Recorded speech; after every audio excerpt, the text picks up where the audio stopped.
So today I'll be reviewing Pokemon Journeys episode 76, Full Power Alola Deserted Island Race. As the title would suggest, Ash and Go head to Alola to compete in a race, and nothing major happened in this episode, but we did get a lot of nice references to the Sun and Moon series, as well as some nice setup for the next episode with Falkner, so let's talk about it. So the episode starts off with Go preparing his Pokemon for the adventure race in Alola, and he talks about how now is the perfect chance to catch some Alolan Pokemon, and since it's a tag team race, he decides to invite Ash, so they both head to Alola.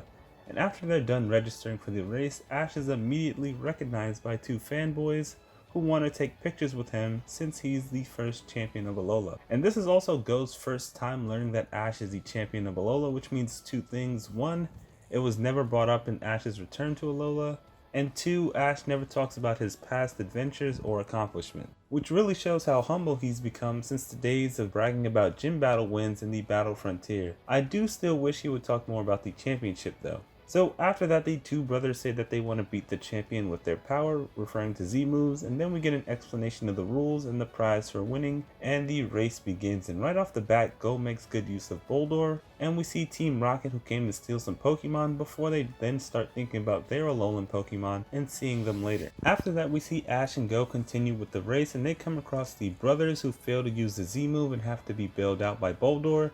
And Go asks Ash if he can use Z moves, and Ash says yes, but he didn't bring his Z ring, which is obviously set up for the next episode. And throughout the episode, we see the two brothers struggling to use the Z move until Ash tells them that they weren't using the Z move correctly and that they can't pull off a Z move by just wearing a Z ring. Then Ash gives them a very detailed Ash explanation on Z moves and how they work so that they understand. After that, we continue on with the race, and we see Ash playing with some Passimian, which is a reference to Sun and Moon episode 64. Then we see Team Rocket show up, but the Z move brothers are actually able to pull off the Z move and send them flying.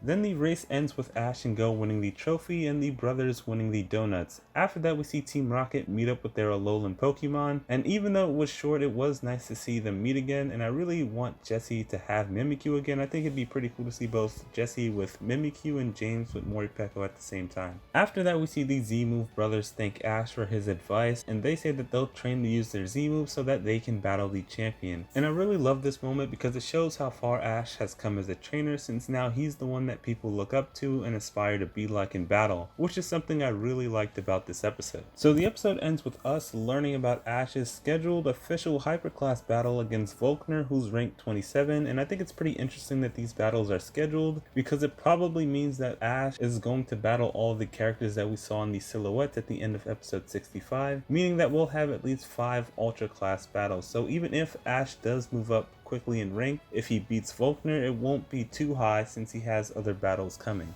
And when it comes to Volkner, him being ranked 27th isn't too surprising because he's strong in battles at an Elite 4 level, but it is surprising that Ash is battling him this early. It could mean that Ash is either going to lose, or he won't move up that quickly in rank like I was saying before, or that he's going to tie later on down the line. But I guess we'll just have to wait and find out next episode. So that pretty much covers this entire episode. I really enjoyed this return to Alola, especially with Ash getting acknowledged and treated as the champion in this episode, with him inspiring and teaching those two brothers. It seems like the anime has checked off nearly every box when it comes to the Alola return. Now all we need is Lily and Gladion, which I think will happen in a Project Mew related arc. Overall, this was a great episode and I'd give it a 8 out of 10.